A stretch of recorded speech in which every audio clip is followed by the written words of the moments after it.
Leader of the Nevis Reformation Party, Dr. Janice Daniel-Hodge, expressed the view that proposed special sustainability zone developments will be rubber-stamped in the Nevis Island Assembly and warns about the possible misuse or abuse against the residents of Nevis under the legislation that established the framework for setting up SSZs.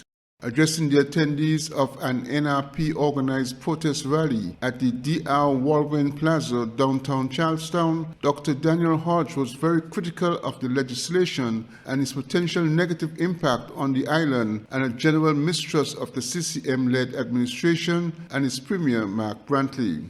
Addressing one of the alleged purposes of the law in the rumored setting up of enclave and sovereign communities using the zones. And I've heard this question asked, but Janice, I don't see anything in the legislation that talks about sovereignty or enclaves. I say you're not going to see those words because some of them think they're smart. I have a friend in your castle. They think they swallow bulbs, so they're brighter than everybody.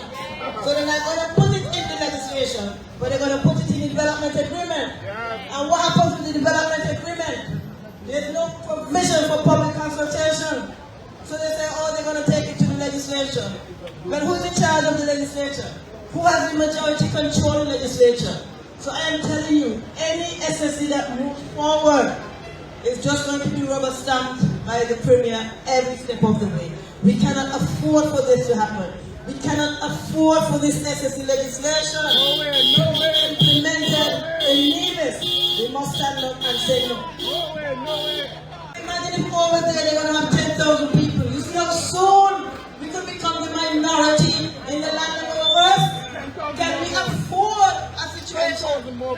Can we afford a legislation that is going to make us become the minority in this land of Nevis? There are so many who went before us fought for our rights to own land.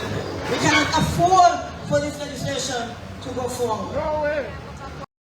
Since Nevis's Premier announced the interest of a developer in lands on the southern side of Nevis for an SSZ-based development, the NRP has been critical of the act and of the CCM-led Nevis Island administration.